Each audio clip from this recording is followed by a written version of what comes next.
Before I get into this video, I want to tell you guys over here on Sage about our gaming channel. I'm going to be playing Naruto Ultimate Ninja Storm 2 on stream tonight over on our gaming channel Mystic Zora. This game is one of my absolute favorite games of all time, and I would love to bring you guys from Sage over to the fun. To diversify myself from Pokemon stuff more is my primary goal. So if you guys are interested in seeing me play games like Persona 4 Golden, Final Fantasy, other Naruto games, Dragon Ball, Jump Force, and more anime games in general, I would go check out Mystic Zora. Mystic Zora will be in the description below and in the iCard above. Okay, enough of that though, let's move on to the video.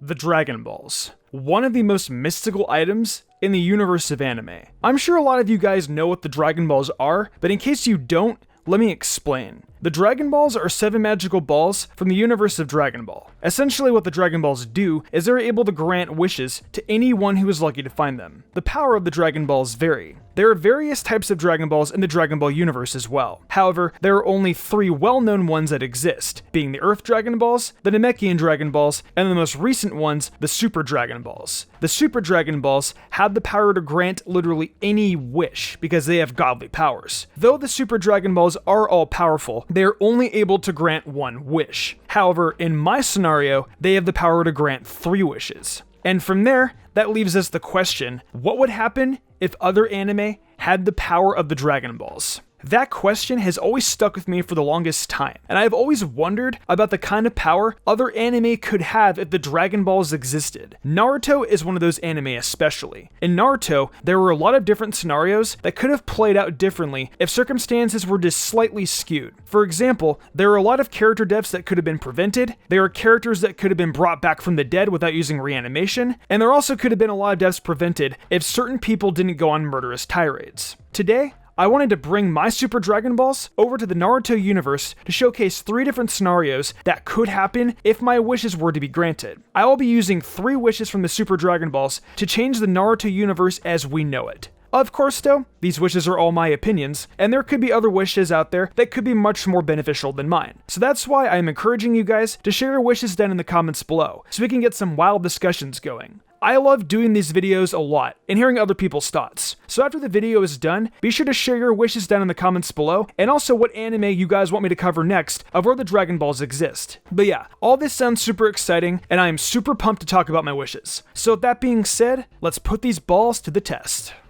So, for my first wish I would make to the dragon would definitely be to revive some of my favorite characters from the Naruto franchise. I won't be reviving any real evil people though, because I don't want the world to fall into chaos again. I don't want Naruto and Sasuke to have to go into overdrive and practically kick the crud out of everybody. But the people I would revive though are for sure Itachi Uchiha, Jiraiya, Minato and Kushina, and Neji Hyuga. I have very specific reasons for wanting to revive these characters, so allow me to get into them. Starting with Itachi Uchiha, how could we not want to revive him? After Itachi got reanimated, we saw the heartwarming moment between him and his brother Sasuke. Sasuke went from totally hating his brother to legitimately caring for him. Itachi prevented a coup d'etat with his clan that could have resulted into another humongous war. Itachi was also an astounding shinobi, making Chunin at the age of 6 years old, and even becoming the chief of Anbu Black Ops at the age of 13. He has so much talent, and so much that he could have lived for, being a true hero of the Hidden Leaf. Plus, you can't tell me you wouldn't want him to see him and Sasuke team up again against all the crazy villains in Boruto. Granted, I'm not caught up in Boruto, but I know there are some crazy villains out there. I would also love for him to see how much stronger Sasuke is possessing the Rinnegan, and just showing off all of his other phenomenal abilities to Itachi. I think the main reason I would love to see Itachi come back again though, is for sure so that he can meet his niece, Sarada. We could see the relationship that Itachi could have had with Sasuke as a child. I know there are a variety of different scenarios like these across Naruto, but I would love to see all of this happen after the events of regular Shippuden in terms of just reviving characters. But if Itachi were still alive, I can only imagine how strong Sarada would be now having his guidance. Don't get me wrong, Sasuke's guidance is really good. But the problem is that he's absent a lot, and Itachi could honestly be there for her a lot more. She could really learn to master her Sharingan and be a total expert at Shuriken Jutsu. Oh, and if Itachi were back, I couldn't forget about Shisui either.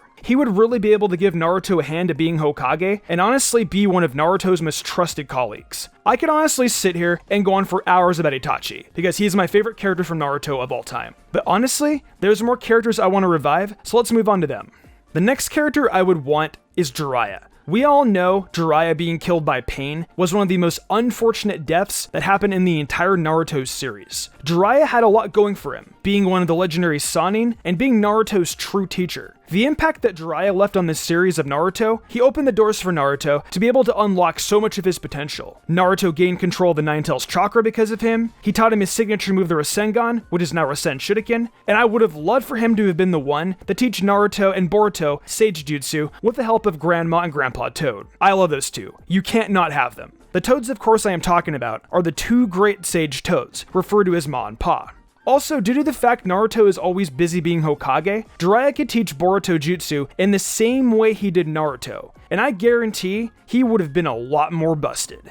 Honestly, if Jiraiya and Itachi were alive teaching Boruto and Sarada Jutsu, I would pick up Boruto and watch it again. These two characters would just make this series that much more interesting in my opinion. Now Jiraiya, because he would be brought back, he would be the same age as he was when he died in Shippuden. So he'd be around maybe 53, 54 years old. Itachi, even if he aged, he wouldn't be too old. Even if Jiraiya aged too, he would be Tsunade's age, who is now 70. He can still teach though. I mean, for God's sake, he's a Sannin. Jiraiya would also be able to help Naruto when it comes to decision making with Hokage business. Plus, he would still be the same pervy sage we all love. Come on. You can't tell me you wouldn't love to see a 70-year-old Jiraiya spying at a hot spring for his research. The dude's hilarious. Going into the third set of characters, we have some kind of obvious ones, being Minato and Kushina, Naruto's parents. Honestly, I want to see them because I love them as characters, and I would just want to see Minato be proud of his son for all the accomplishments. Kushina has the same reasoning, and I would just love to see the motherly relationship she and Naruto have. I remember seeing the heartwarming moment when her and Naruto met. I cried so hard because Kushina is just so pure and beautiful. She could also help Hinata with parenting Boruto and Himawari. I know that she would be the sweetest grandmother to them. And honestly too, if Boruto got bratty, she would put him in check really fast.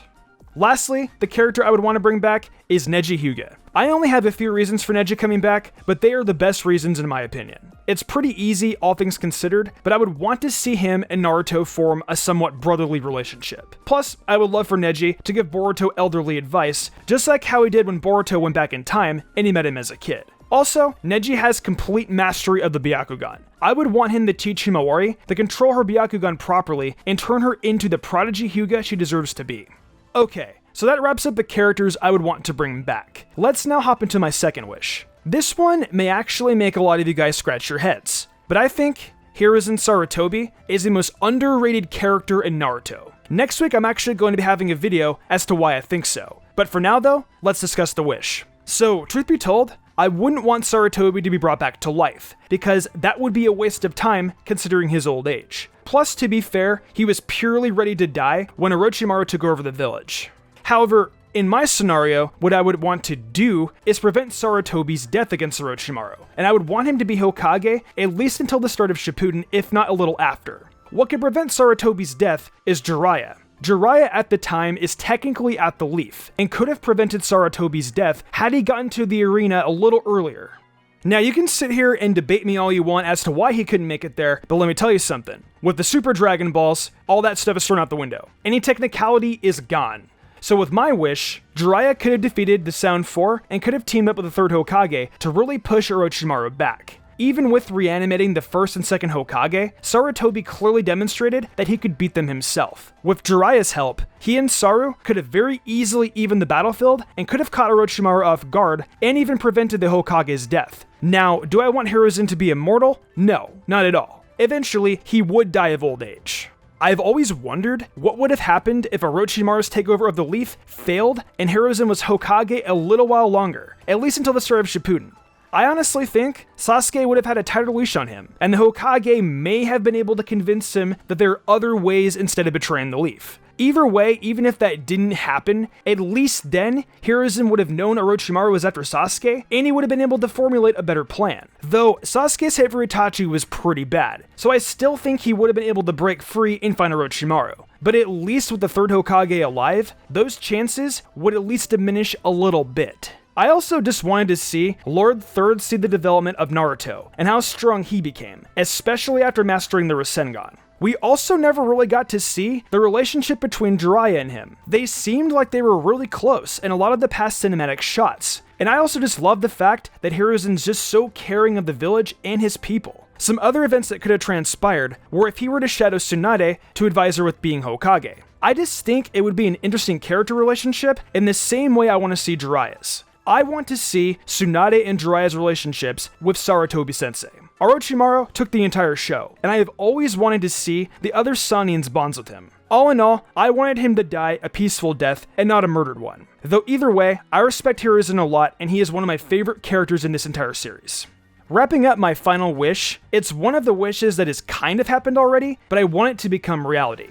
Well, like I said, it kind of happened. It was actually Gaara's infinite Tsukiyomi. To be honest, I bawled my eyes out when I saw this. We see Gaara as this monster that only seeks lust and murder. It's horrifying if you think about it, and though he does get changed by Naruto in the long run, imagine what it would have been like if Naruto and Gaara met as kids. Gaara would have had a friend, and he would have been able to relate to Naruto a lot. Naruto mentions all the time that Gaara was just like him, and had no one believing in him or loving him. If Gaara had that one friend in Naruto, he wouldn't have become a murderer. I guarantee it. Naruto would have rescued him a lot sooner, and I think honestly, we could see a bond between these two guys that could never be broken. I mean, they also relate more than just being Shinchuriki. They both had dads that were Kage. I also think Gaara's uncle would have never died, and he would have changed his mind on attempting the previous Kazekage's request of trying to kill Gaara. His uncle would have seen Gaara as a lot happier, and I think that could have changed major things that happened in the Sand Village as well. Anyways though, that wraps up my 3 wishes that I would have if the Dragon Balls existed in the Naruto universe. Be sure to leave your wishes in the comments below, and I'll be sure to check them out. I also had a blast creating this, so request other anime you guys would like to see the Dragon Balls appear in. With that being said, if you guys enjoyed the video, be sure to leave a like, subscribe, and turn on notifications so you don't miss any of my content. I think I'm gonna wrap this up though now. I'm Mystic Sage, and I will see you in the future for more anime content.